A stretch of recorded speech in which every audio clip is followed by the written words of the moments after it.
Σε κάποια στιγμή ο πρωταγωνιστής του Αφρικάνος αφαιρεί από αυτή τη χρονολογία 132 χρόνια. Λέει δηλαδή ότι το δουλεμπόριο άρχισε 132 χρόνια πριν, όταν ένας προγονός μου και μπήκαν στο χωριό οι μισθοφόροι και τους βούτυξαν και τους έκαναν. Νίκο, δεν θα το ξέρεις, είμαι σίγουρος.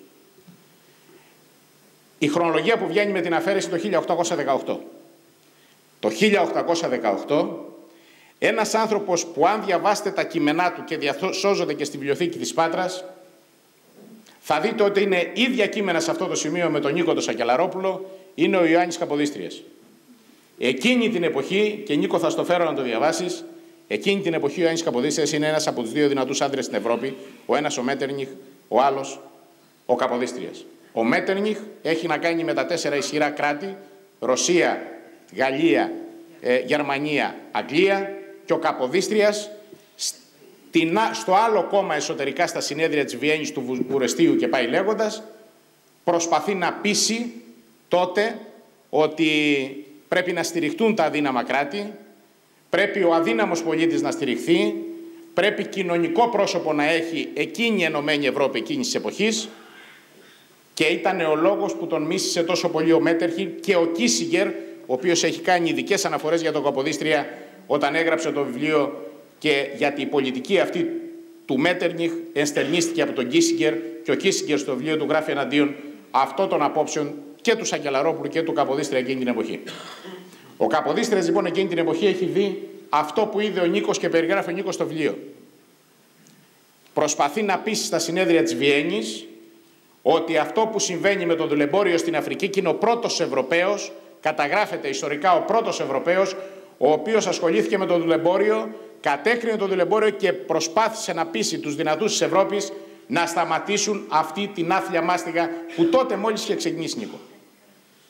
Κάνει συγκεκριμένες αναφορές, υπάρχουν συγκεκριμένα κείμενά του, και προτείνει, επειδή εκείνη την εποχή στις δυτικές ακτές, από την από εδώ πλευρά που είναι κοντά στον Ατλαντικό, δηλαδή προς την Αμερική, έφαγαν καραβιές όπως οι μετανάστες που βλέπουμε εδώ, αλλά φανταστείτε για εκατομμύρια, προς την Αμερική. Υπήρχε ένα κύκλωμα ολόκληρο που δούλευε και τους έπαιρνε, τους μετέφερε και τους μετέφερε στην Αμερική. Και προσπάθησε να πείσει όλη την Ευρώπη εκείνη την εποχή πως πρέπει να οργανωθεί ένας αντίστοιχος οργανισμός, που μετά δημιουργήθηκε ο Οργανισμός Ηνωμένων Εθνών, με συγκεκριμένες δικλείδες, έχει καταθέσει και εγγράφος την οργάνωση προκειμένου να σταματήσει το δουλεμπόριο. Δεν έγινε. Δεν εισακούστηκε αυτή η παρένεση, η παράκληση του Καποδίστρια, με αποτέλεσμα να συνεχιστεί το δουλεμπόριο. 67 χρόνια μετά το θάνατο του Καποδίστρια, η Ευρώπη υιοθέτησε, ανέσυρε από τα συρτάρια, όσο και φαίνεται παράξενο, ακριβώς την πρόταση οργάνωση του Καποδίστρια και την εφάρμοσε. 67 χρόνια μετά το θάνατό του. Το λέω διότι ο Νίκος έχει ακριβώς κορυφαίες ανησυχίες στη ζωή του, τις εκφράζει στο βιβλίο, και δεν υπάρχει μεγαλύτερη απόδειξη το ότι με διαφορά 2 αιώνων ο Νίκος Σακελαρόπουλος προσπαθεί να πείσει, προσπαθεί να σταματήσει αυτή η αδικία η οποία υπάρχει στον κόσμο. Νομίζω ότι είναι μεγάλη του η προσφορά, όχι μόνο για το βιβλίο, είναι μεγάλη του η προσφορά για την Πάτρα. Είναι μεγάλη του η προσφορά διότι είναι μια εμβληματική παρουσία, προσωπικότητα, καθόρισε πολλών από μας την πορεία, και όλοι μας, όλοι μας, αισθανόμαστε τιμή σαν υπάλληλοι του ΟΤΕ αλλά και σαν πολίτες της Πάτρας, που ο Νίκος Σακελαρόπουλος συνεχίζει να ασχολείται ενεργά, μας έχει δείξει το δρόμο, και Νίκο, να είσαι σίγουρος ότι κάποτε, παρόλο που οι αγώνες τις περισσότερες φορές δεν δικαιώνονται, θα ακολουθήσουμε το παράδειγμα της Μαρίας Μασαρά, που οι αγώνες της δικαιωθήκανε σε αυτή την προσπάθεια, και θα προσπαθήσουμε και πρέπει να προσπαθήσουμε τα μηνύματα που μας δίνεις μέσα από το βιβλίο σου να δικαιωθούν, και τουλάχιστον να μπορέσουμε να δούμε καλύτερες μέρες, καλύτερες κοινωνικές μέρες, θα έλεγε κανένας.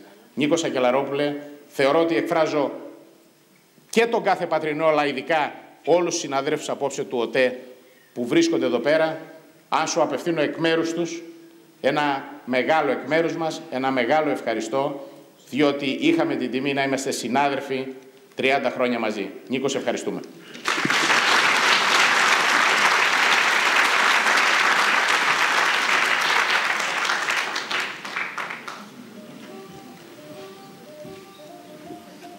Ευχαριστούμε πάρα πολύ όλους τους προλαλήσαντες για τη συμμετοχή τους στην εκδήλωση. Ήταν μεγάλη τιμή για όλους μας.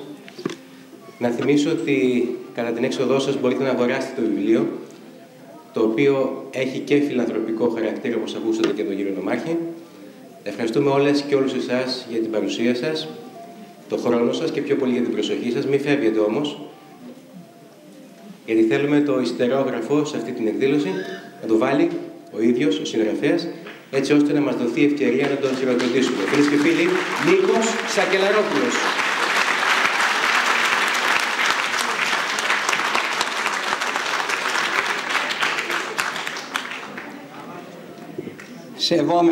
Σεβόμενος την κούρασή σας,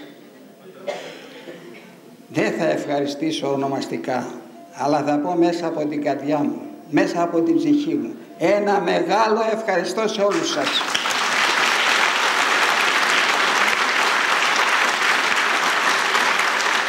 Οι κανόνες βέβαια έχουν και κάποιες εξαιρέσεις συνήθως. Θα ήθελα να ευχαριστήσω την υπεύθυνη του εκδοτικού οίκου, την κυρία Σιμακοπούλου, η οποία μας έκανε τη μεγάλη τιμή να έρθει από την Αθήνα εδώ, παρότι έχει μεγάλο φόρτο εργασίας που ξέρω. Πέρα όμως από αυτό, θέλω να την ευχαριστήσω που ένας τέτοιος σοβαρός εκδοτικός οίκος ανέλαβε να κυκλοφορήσει το βιβλίο μου. Είναι μεγάλη τιμή αυτό που έκανε και σε εποχές τόσο δύσκολες. Την ευχαριστώ πάρα πολύ.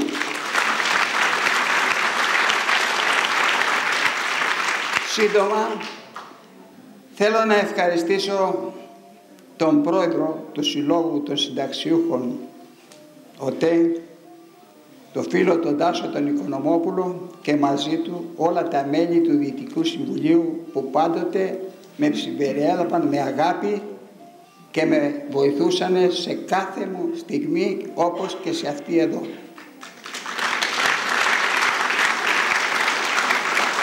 Θέλω επίσης να ευχαριστήσω τον πρόεδρο του Μπαγκαλαπριτινού Συλλόγου, το φίλο Θανάση Φραζή, που μαζί με το Διοικητικό Συμβούλιο ήσατε πάντοτε στο πλευρό μου, και να τον συγχαρώ με την ευκαιρία, διότι αυτός ο σύλλογος έχει γίνει πρεσβευτής της Ελλάδος όχι μόνο στο χώρο μας αλλά και στο εξωτερικό, και εκατοντάδες παιδιά σήμερα που τόσοι κίνδυνοι απειλούν την νεολαία μας βρίσκονται στα χορευτικά τμήματα του Παγκαλαπριτινού Συλλόγου. Του αξίζει χειροκρότημα.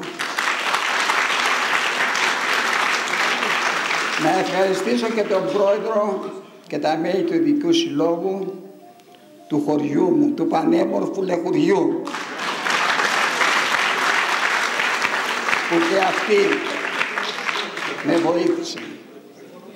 Να ευχαριστήσω τη γυναίκα μου και τα παιδιά μου που είσατε πάντα δίπλα.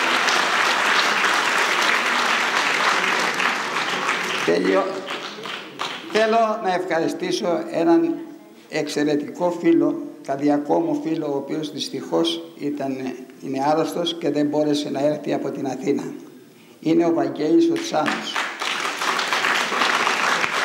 Έζησε στην Αφρική πολλά χρόνια, μεταξύ αυτών και στις πιο δύσκολες στιγμές, την εποχή των αιματηρών συγκρούσεων, την εποχή της τρομερής λαιλασίας που γινότανε, που αρπάζανε, όπως είδατε δίπλα εκεί που έμενε αυτό στην Πούνια και στο Κισαγκάνι, είναι τα ορυχεία Κιλομότων.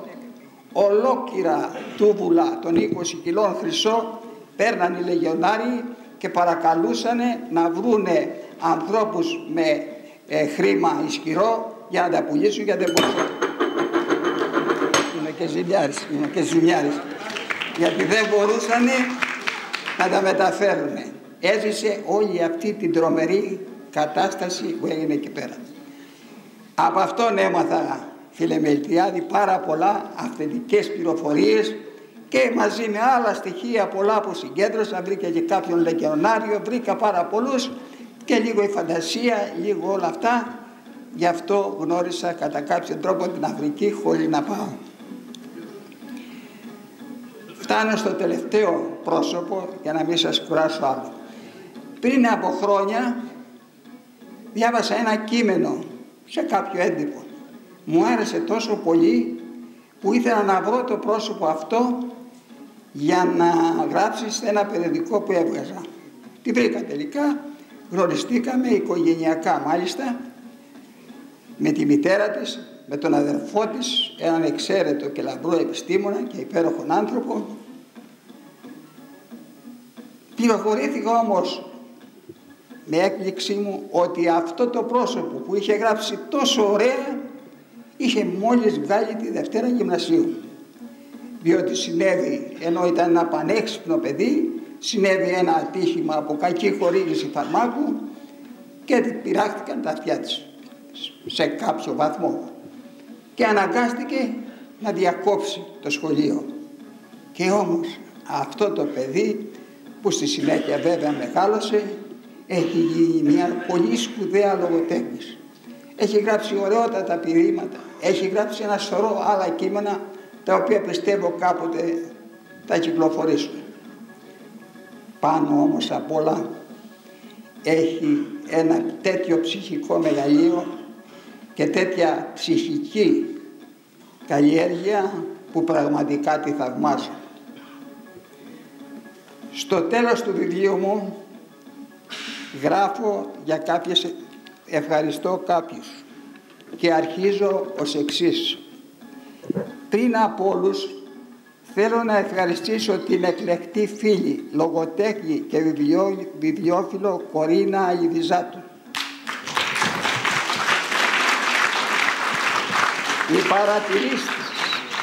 Οι παρατηρήσεις της στη διαμόρφωση του όλου κειμένου δεν ήσαν απλώς ουσιαστικές, αλλά καθοριστικές.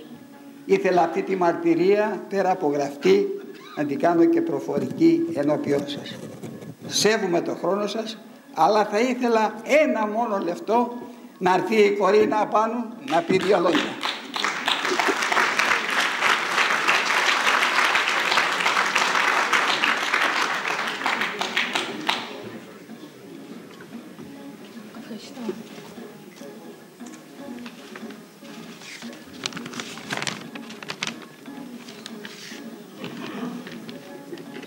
Κυρίες και κύριοι, αγαπητοί φίλοι, το βιβλίο του κύριου Νίκου Σακελαρόπουλου με το αστυνομικό μυθιστόρημα «Το Μαύρο Μάμπα» στο πρώτο μέρος και το ιστορικού και πολιτικού ύφους «Η πιο βάρβαρη παγκόσμια ληστεία» στο δεύτερο μέρος του ίδιου βιβλίου είναι ένα συναρπαστικό ανάγνωσμα, μια πνευματική διαδρομή που αφυπνίζει το νου και ευαισθητοποιεί την καρδιά, διότι προβληματίζει κέρια δίχως να περιπλέκει